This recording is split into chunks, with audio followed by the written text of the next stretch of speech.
Welcome to the Strategy Sherpa Show, a series of organic discussions between hosts David Chavez and a variety of notable business leaders centered around their most significant failures and how they handled those challenges, so listeners can learn from their most teachable moments and apply the lessons to their organizations. Now, here's your host, David Chavez. Hello, everyone. Welcome. Hope everybody had a great weekend out there. I actually had a new pool installed, and I was messing around with new vacuum cleaners for it and trying to get it all to work this weekend. So had a little bit of fun with that. I'm grateful you could join us. Have a really amazing guest. We've known each other probably 20 years now. I was trying to think how long, Mehdi, we've known each other. Mehdi Zarhloul. Excuse, did I say that correctly? I know I abused your last name. It's okay, David. Mehdi Zarhloul. Yeah, Zarhloul. Okay, I knew I'd badgered. I'm sorry, Mehdi. I've known you forever and still haven't been able to get that down. But he is the owner of Crazy Pita in Las Vegas, and it's soon coming to Houston. So it's a real a treat to have you here. And I was trying to think back of when we originally met, and I think you met my family, came into your restaurant. Is that how you remember it? Actually, David, let me tell you the story when we met. First, Okay. Thank you for having me in your show. My name is Mehdi Zarhloul. I'm the owner and founder of Crazy Pita Rotisserie and Grill. We founded the company, actually, believe it or not, 16 years ago, 2 weeks from today, August 16, almost a month, actually. August 16, 2006. That's almost, Wow. 16 years. Yeah. That's when you and your family walked in and we started the conversation. And it's been a great pleasure knowing you, your family, your kids. They're like, I call them my nephews. So, yeah. Actually, didn't my son help you at first when you were just getting started? Yes, He took yeah, flyers around for you. Yeah, Josh actually worked with us for a while. Yeah, he was with us for a while, for over 6 months while he was in school. Yeah. And Kirsta kind of got away from it. She was the lucky one. She didn't have to come in. yeah. Krista did a little bit of help for you, but it was a little bit different. But yeah. I know Josh actually took around flyers and put them on cars to build your awareness. The things we do when we start a business, right? Oh, absolutely. That's right. Well, hey, Mehdi, it's great to have you here. And why don't you tell us a little bit about your business? I know you shared a little bit at the beginning, but why don't you tell us a little bit about your business? You've been in business for 16 years now. Tell us what you do and tell us what you're known for in Vegas. Yes, absolutely. Well, we're a fresh casual Mediterranean restaurant. We specialize in cooking fresh to order skewers and pita sandwiches, fresh rotisserie chicken, variety of salads. We've been in business, as I mentioned, for over 16 years. And we have 3 locations open in Las Vegas area. And we just recently started franchising, and we landed a 10-unit franchise deal in the Houston area. The first store is set to open this end of September. And we're very excited that we will expand the business nationally. We're in process of negotiating multiple unit deals, and hopefully we'll hit every corner of the United States. Yeah, well, knowing you, Mehdi, you'll be in every corner someday. So Exactly, but it doesn't come cheap. It comes with challenges. Almost definitely. And what we're going to do today is talk about some of those challenges. When we were putting together the show, we were trying to think of something different and have it appear a little bit different out there. And one of the things I think that oftentimes as business owner, we read a lot of books, we listen to a lot of podcasts because we're trying to get more information on how to do things a little bit better. One of the things I just didn't see a lot out there on is people that made mistakes and why were those mistakes there? And then what did they do to overcome them? And so I think about it like in the sense of what is a decision that you made that wasn't successful and what happened and what did you do to rectify the situation? And when you and I were talking before the show, you had two different things that came up for you. Yes. In the food and beverage industry, we face challenges and we constantly make mistakes and we recuperate. And our job is to solve issues and problems on a daily basis. But some of the challenges for me, actually, I had the big major ones that I faced throughout my career was one, picking a location. I'm from the old school, and then for the last 20, 25 years, uh, the way we picked locations was you just go where the crowded area is, right? You see a lot of people, you see a lot of restaurants, and that's where you want to be, right? Well, one of the second store that I really opened, it was kind of it wasn't a mistake, but we found out later on, after COVID, it was a mistake. Yeah. It was a great shopping center where you go there, it's busy, movie theaters, a lot of restaurants. Things were good, but one of the component that it was missing a residential area. So we learned the big mistake we learned is we're never going to open just in a business area ever again, right? So when COVID hit, it was very challenging. We had to kind of close, the restaurant for a little bit and then pivot to online orders and digitals, takeout.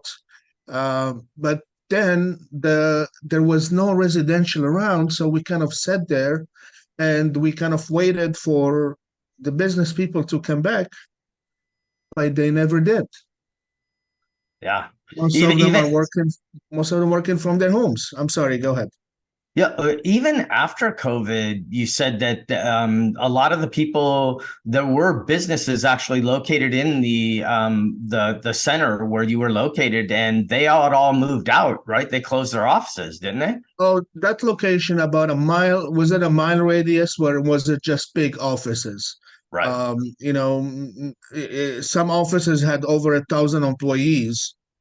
You multiply that by numerous buildings, you have over 10 to 15,000 people that's just vanished. Yeah. They went back home. They're working out of their laptops. I was talking to one of my social media and asked him, I said, where are you right now? And he said, I'm in Sao Paulo, Brazil. I'm like, really? And this is what's happening. Nowadays, the technology, you can use it to your advantage and do the same job and be anywhere you want. Fast forward few, not even less than a couple of years, we learned our lessons, and the technology now enables us to learn, what's happening around the location. Now I can pinpoint and I can find the demographic or how many residentials just within minutes, where previously, you're talking 15 years ago, you have to depend on your chamber of commerce, to provide that information for you. Right. Or you have to go around and you sit there with a clicker and you count how many people are coming. So although it was great when we made that decision, but then we realized, 5 years, 6 years later, what did we do? And of course, building a restaurant nowadays is not cheap, right? And especially when you build it from scratch and you pour concrete, it's quite a lot of dollars.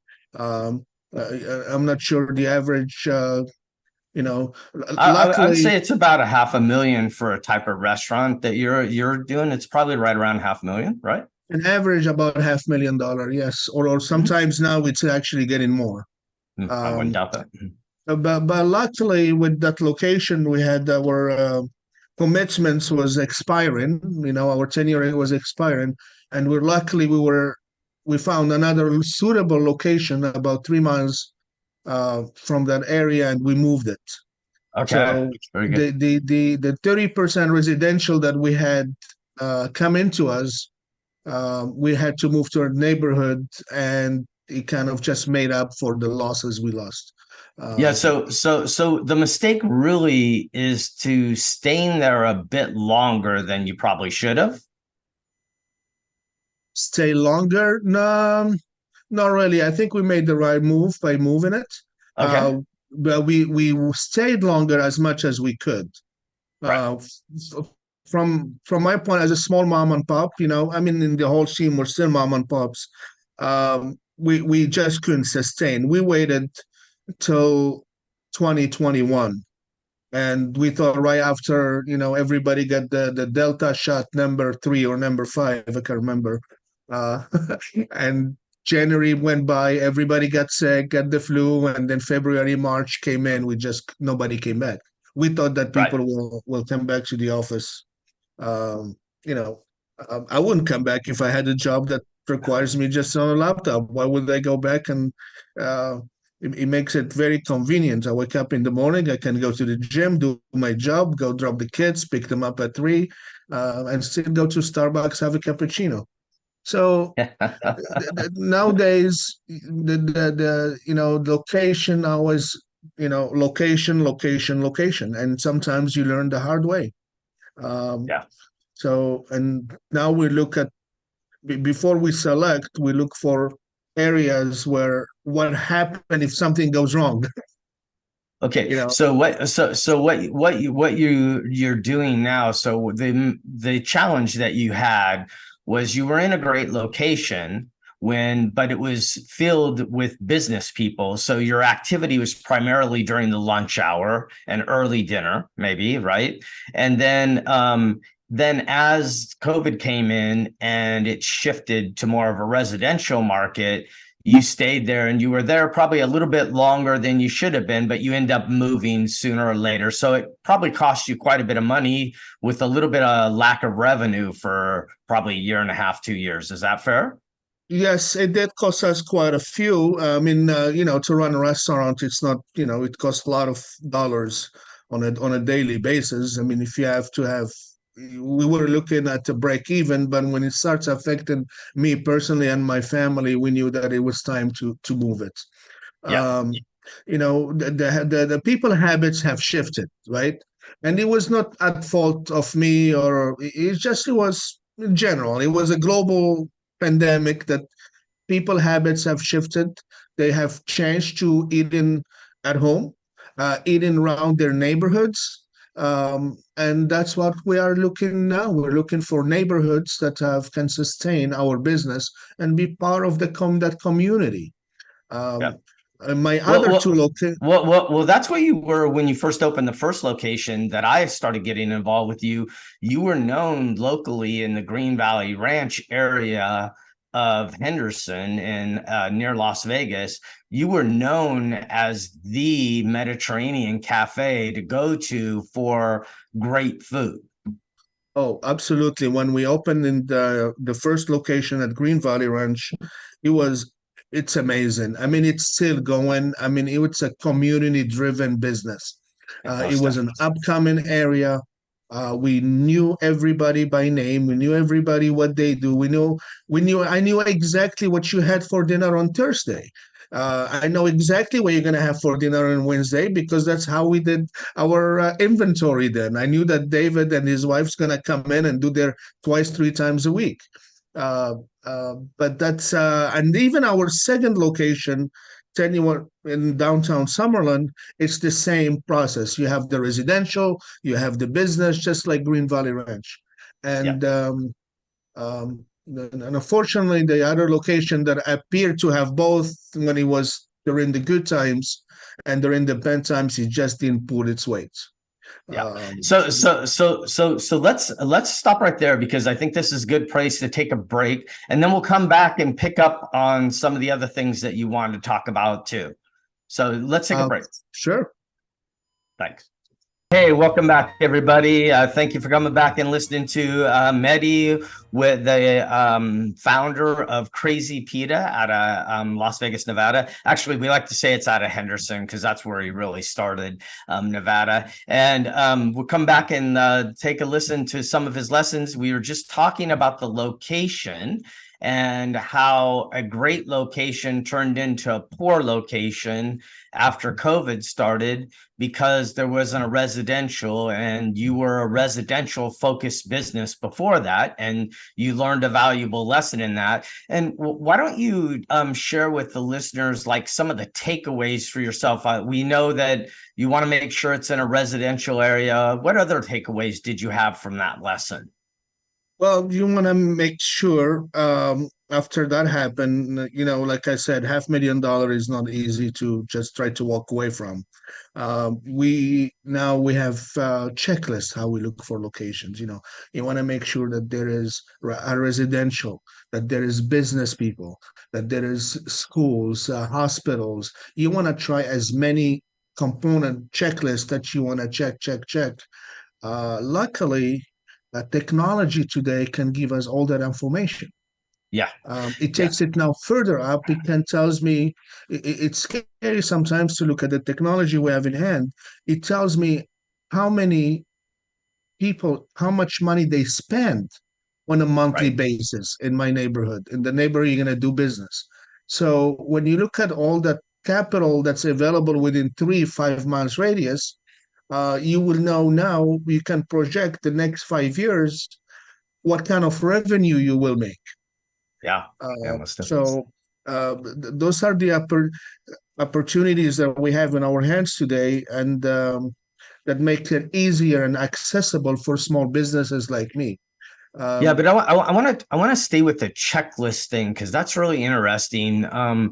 I know a lot of people that when you think about checklist and you talk to them about checklist, they often say, I know what to do. I don't need a checklist. Why did you build a checklist? Well, because I was one of those people that says, I know what to do before. That's when we are younger, right? That's how we used our metrics. You follow your guts, right?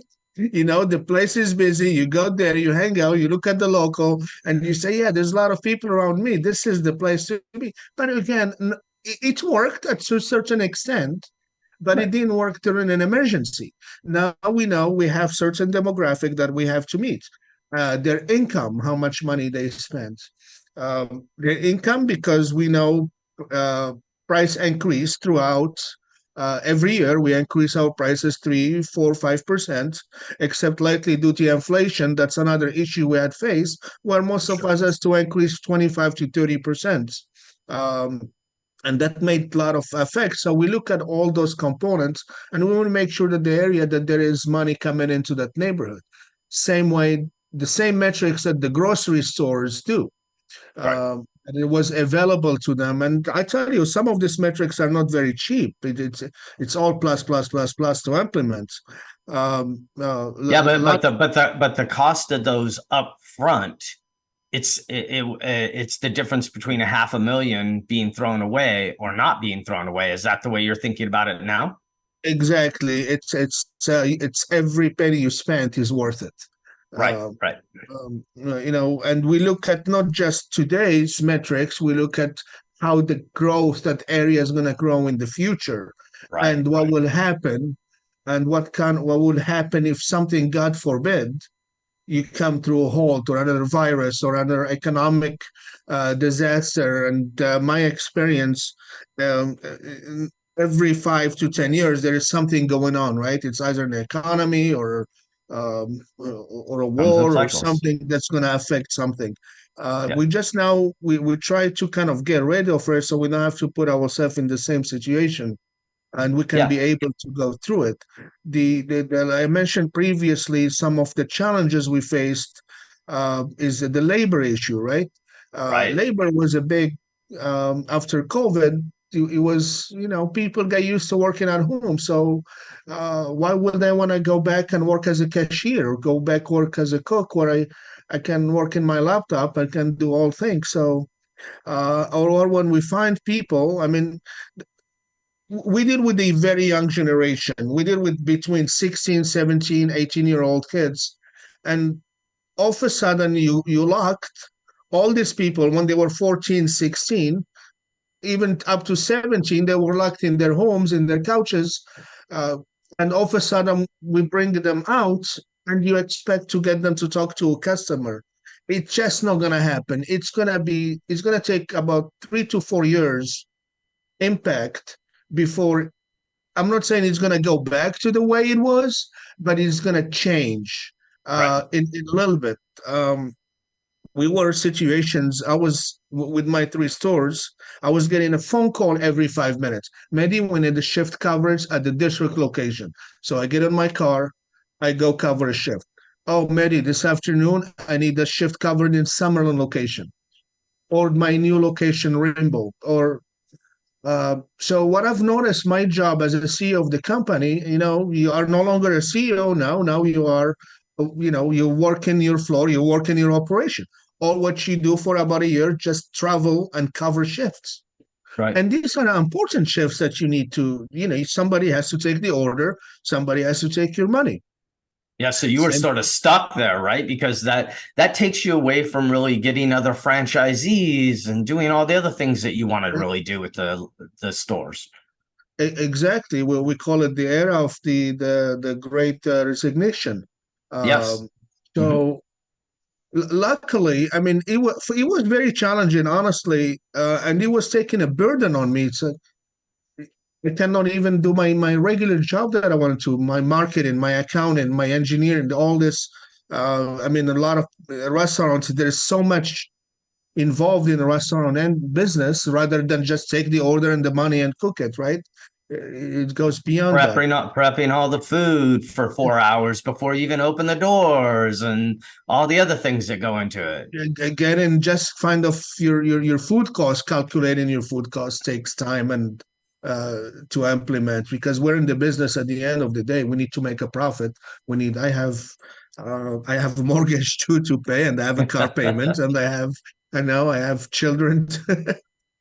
All the things in life. So you're actually jumping from store to store, covering shifts, and that had to drive you a little crazy, because Einstein's definition of insanity is doing the same thing over and expecting a different result. And you kept on doing the same thing over, hoping that things would shift. Is that fair?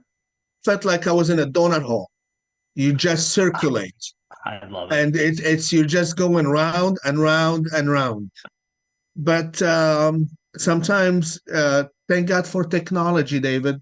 I met these brilliant people out of Toronto, Canada, and they created they have an order taking facility that they can take an order through Zoom. So it's a company, it's a virtual cashier, actually, where we set them up with a TV screen, and they're zooming with the customer as you enter. You have a nice low screen, and like a small LTV. Yep. Where you have a cashier welcoming you, talking to you like if I'm talking to you right now through a Zoom. Okay. They come at 11 a.m. every day to 7 p.m. and they actually help me solve over 800 shifts per year.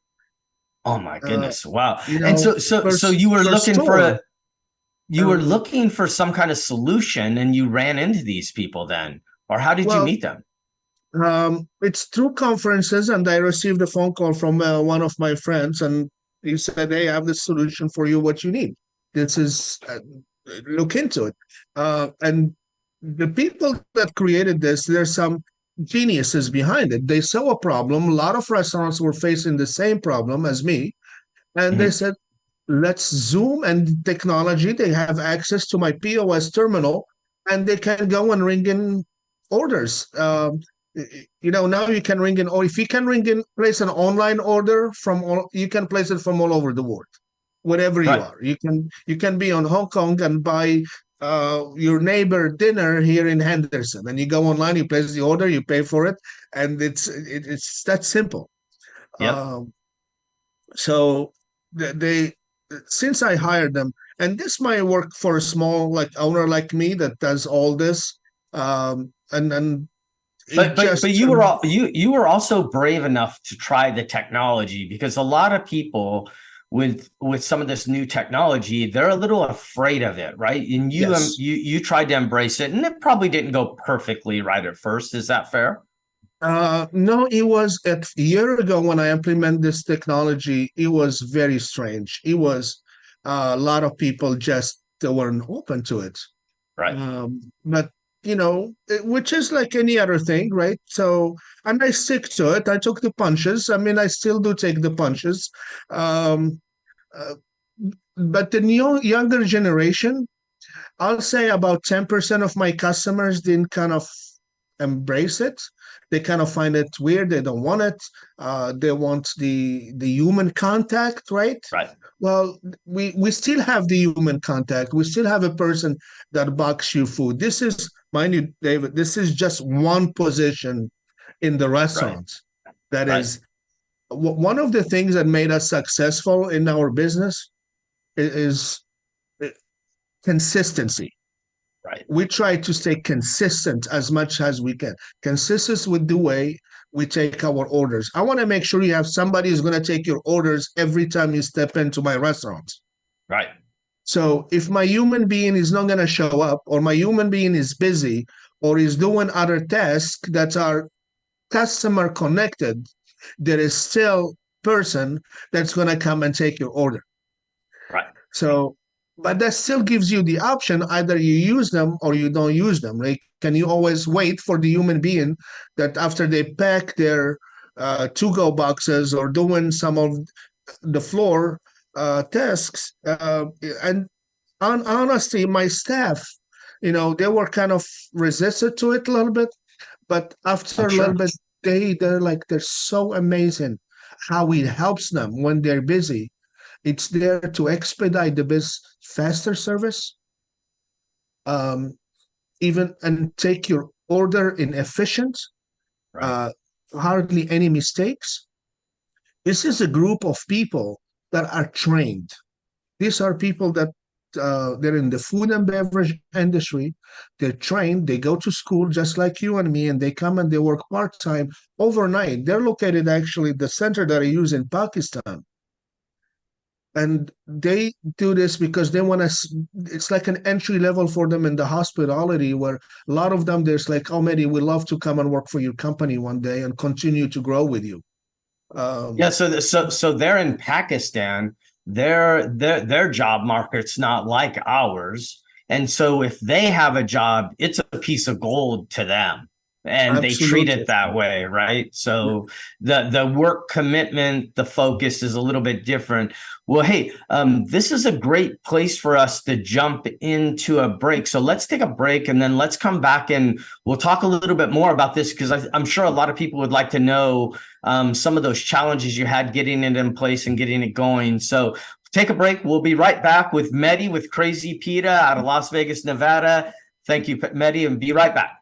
All right, we're coming back in, and we're here with Mehdi, the founder, owner of one of the greatest Mediterranean cafes in the world.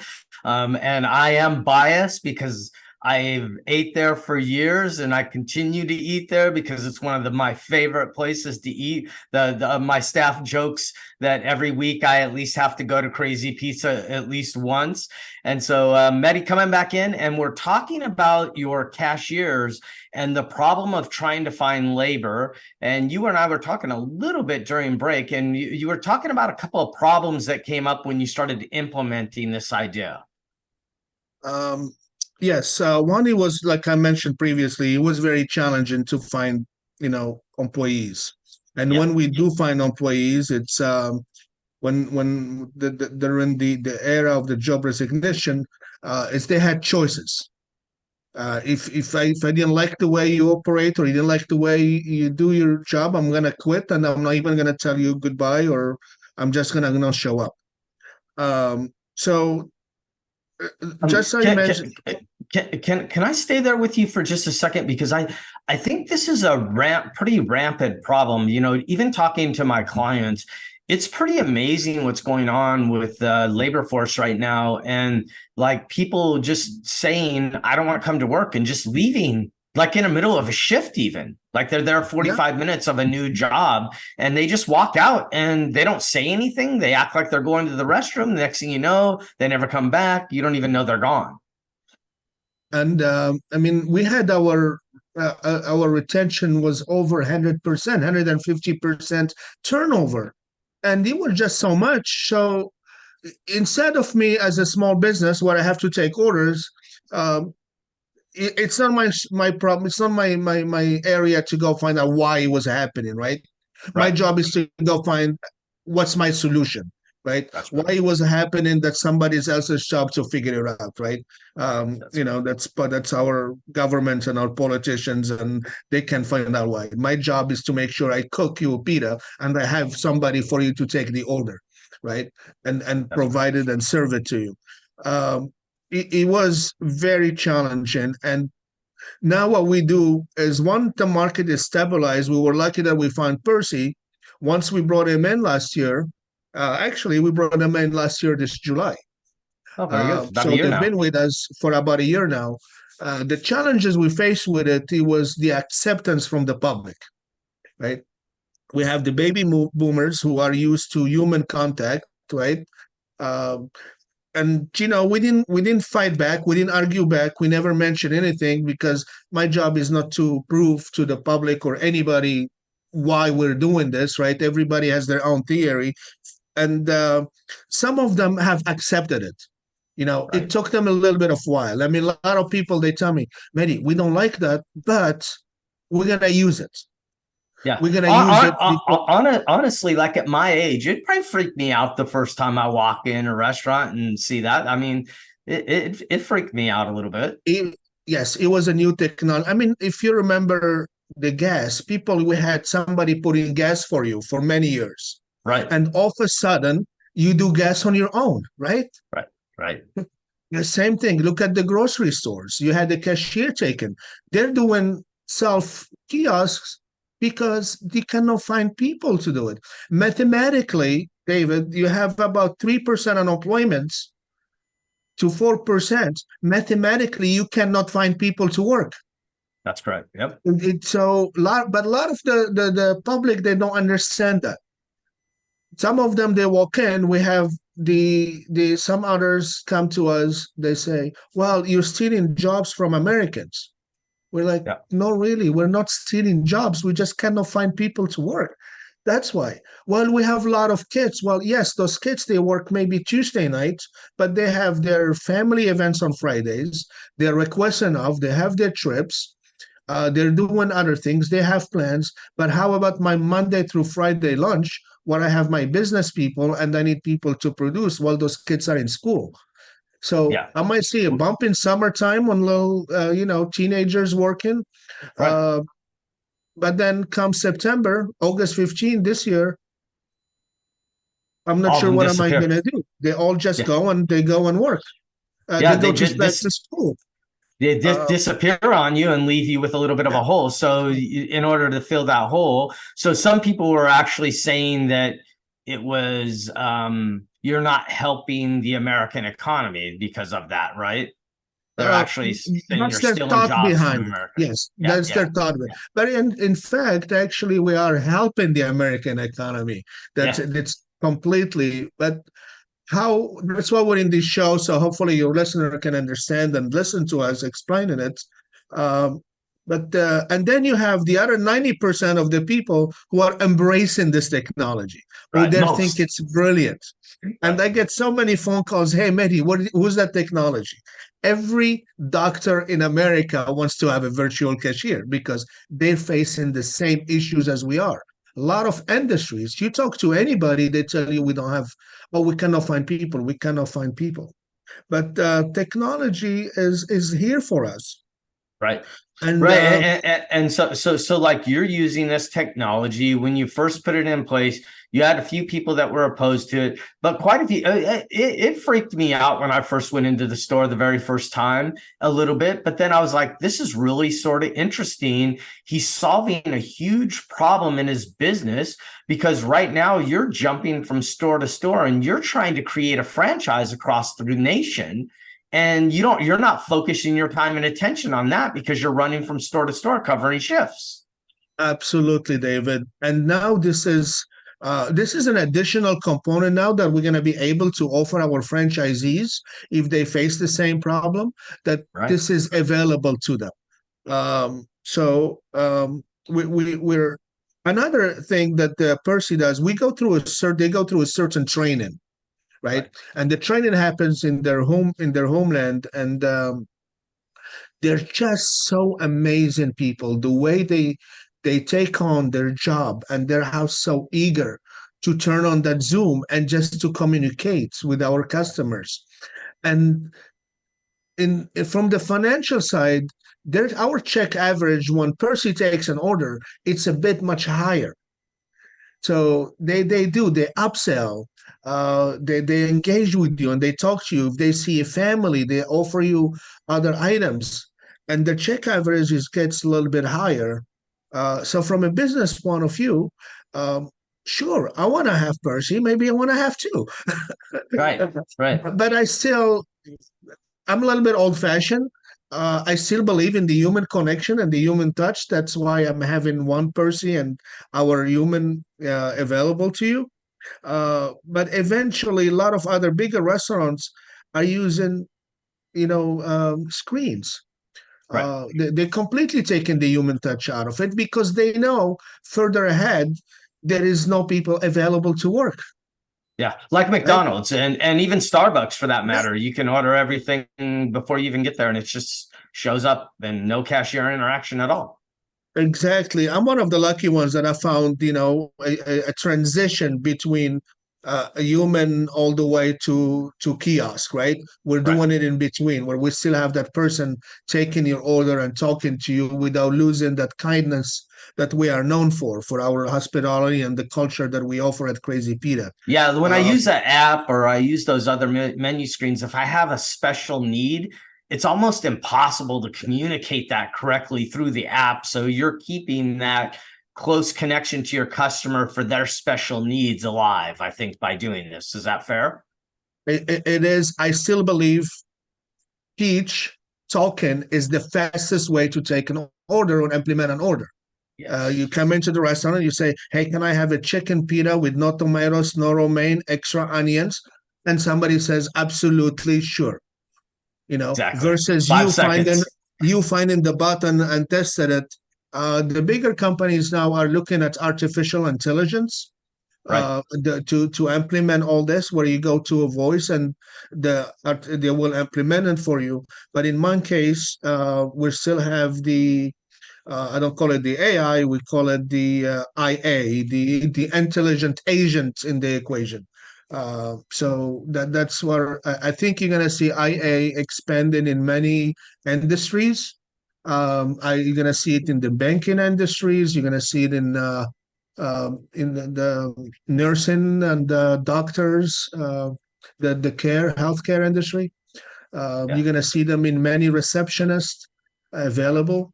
And there's going to be, it's going to be other people from other countries. We use the technology by phone, and many people answer phones for you. You call, you have a tech problem or any kind, somebody in the world answering your call. And now we're going to bring that technology to areas where people were not used to it before.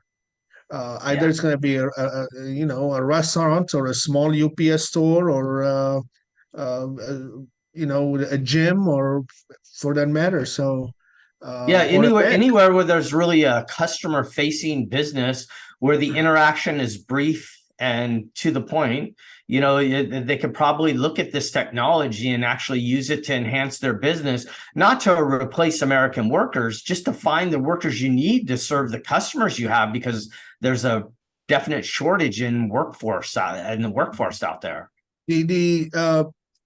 What I say when we cannot find people to work is people are not doing this kind of job anymore. They're doing other jobs, and they're just shifting to other areas. And we're so proud of them that they shift. We're so proud that they're moving on up and they're doing computer jobs. And I mean, my new cashiers from Pakistan are in the computer jobs. So I don't know who's advanced, either them or either us. I mean, they're already taking Yeah, well, for younger people, it just comes automatically. I think it's Oh. just natural for them. I remember my kids growing up and using technology, and I was always amazed with how they could just grab it and use it, and we're having to actually learn it. So, Yes. well, we're at a great place to take a break again, and so let's take a break, and then we'll come back and summarize what we've learned, and then share a little bit about what the future plans of Crazy Peter are. How does that sound? Absolutely. All right, we'll take a break. Be right back. We're here with Mehdi Zarhloul, and he's the owner of Crazy Pita in Las Vegas, Nevada, and he's getting ready to expand out to Houston. And we've talked about a few different things. He talked about how he had a location that did not serve his needs, and how he moved on from that location at a very expensive lesson for him as a business owner. And then we also talked a little bit about solving the problem of labor and him having to cover shifts after COVID, just because there's not enough employees out there to cover the need that he had for employees. And so, Mehdi, you wanted to talk a little bit more about the training side of it all. Absolutely. The labor challenge that was happening, not just me, it was all over the United States or globally for that matter. It didn't happen just on the front employees. It happened on your management employees as well. All of a sudden the managers are not there anymore, and the supervisors and the trainers. So it kind of breaks down. And luckily, we are now with the technology. I was able to use it towards filling those management tasks. I mean, their applications I signed on with about 4 or 5 applications. One that handles the management task, one that holds accountable every employee, everyone they do, and I can see it from wherever. I know that the manager has conducted this kind of training. So you can see on daily. I know my kitchen crew has did their walkthrough and they check the temperature of the meat. They check the cleanliness, that they clean that hood, all A, B, C, D, and it's all laid out. And an employee has to go and just kind of check it. So instead of me going around in circles again in the donut hall, checking all these tests, it is happening in lifetime in front of me. Some technologies are, for example, you put a thermometer on the meat, and as soon as, I can get a beep and I can see it live, that I'm here in Los Angeles today, and I can tell you that the chicken kebab that David is getting at 12 o'clock has reached a temperature of 165, right? It's kind of, great. It's an amazing technology, and we use it in training. Training is the next thing you're going to see a lot about. And luckily, there's so many softwares out there. We're about to engage with one soon. And it was designed on helping us keep our retention in place, right? So a key to retaining employees is getting them well trained. Is that what you're saying? Get them trained, get them engagement. David, the way that you and me trained before by hand, and I talk to you and I'll show you and I say, okay, let's do this once. Well, a lot of people now, they want to train differently, right? Right. We're not used to that. So I had to make the change. Me as a business owner, as the CEO, I had to make the change and accept the new ways that are available. And that's my message to any business out there. You gotta get out of that shell and change with it, because it's no longer the world that we're gonna live in. We're on our final stages to go to different levels, but the new ones come in. We have to get in their world, because there is 90% of them and there is only 10% of us. So right. we want to go towards that angle. Yeah. And so I love the stories that you're telling today. When you're choosing a location in a restaurant, make sure you know who you're actually serving. You went over and tried to serve the business side, different model altogether. Didn't realize you needed the different model. As soon as you realized it, you changed the location. Very expensive lesson for you. Then you were having trouble hiring employees. You're living in the donut hole, as you described it, going around in a circle and not getting out of the hole. And then finding a solution and through a group out of Toronto that helped you create video conferencing for taking orders, and then the training aspect of it too. And I like that you talked about all the checklists and everything. But let's talk a little bit about your expansion, because it's a good opportunity for you to share what you're thinking. Houston is next. What's next after Houston?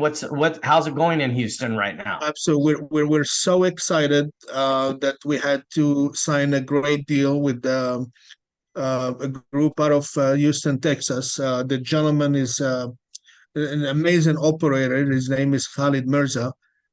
Great operator in the food and beverage field. He's looking to open the first store. It's going to open in Sugarland. They're in the final stages. We're lucky that we found a remodel store. So the cost of it's not a brand new store, so the cost is kind of by half. We're looking forward to open in Sugarland. It's a great community. We did our studies. We went down multiple times, and we believe in that Khalid Mirza will join our Crazy Pita philosophy, and he believes in it. That's what he does. He believes in the concept. Actually, when we were in negotiating deal, he was like, Mehdi, I wish if I joined you 10 years ago, 15 years ago. Right. Well, timing again is everything, right? And he's so eager to open in Houston. Even he's looking to expand beyond. But if any of you are in that area, I will announce soon the location. As soon as the final touches are signed, we will be announcing it soon, and we'll be cooking some chicken and pita. All right. Well, all the people out there from Houston, or yeah. people who are getting ready to go to Houston, Yeah. Maybe check out Crazy Pita. Yeah, and beyond that, we are looking to expand. Our plan is to expand to over 100 locations within the next 3 years. Very, very extensive and rapid growth. We're looking to sign in additional deals. We will announce probably by the end of the year. But again, as you know me, David, I take it one step at a time. Yes, most definitely. Or I should say, one pita at a time. That's that's correct. And so in Vegas, like you do have 3 locations right now. And so if you're in Vegas and you're looking for a great bite to eat and looking for something easy, take a look at Crazy Pita and maybe go and stop by and visit and check Mehdi out. And hopefully Mehdi will be there and you'll get to meet him and talk to him, because he definitely knows a lot of his guests. So. Absolutely, David. I still enjoy going around my restaurant. I still going back to the kitchen and do some cooking. I still enjoy being in the front of the house. Yeah, if any of your fans wants to reach out, you can find me anywhere on just go to crazypita.com and send me a message in the website or in any of the social medias, either in LinkedIn or Instagram. Believe it or not, I'm in TikTok now too. So the big time. Occasionally I dance with my pitas. Oh, that's funny. All right. Well, thank you for coming in today, Mehdi. You and I have known each other a long time. We've never worked together in business, but we've known each other for a long time. We shared a lot of business successes and challenges that we've encountered, and it's always great talking to you. I consider you one of my friends, and I love that you're expanding out and getting out there. And I love the lessons that you shared today about making sure the location is correct, that fits your business model, and then trying things outside of your box, understanding that it may turn off some of your customers, but it may help your business in a way that you don't even realize how valuable it'll end up being. So thank you very much for being here today, Mehdi. Thank you for having me, David. It's mutual feeling. Thank you so much. Well, thank you. And thank you for the Strategy Sherpa Show. Next week, we'll have Bill Wilson with Wilson Creek Winery out of Temecula, California. He was a client of ours for several years, and the winery's had a lot of great success, and he's going to come and share some of his challenges and how he came through those, and we'll look forward to having you. So have a great day, everybody, and we'll look forward to seeing you next week.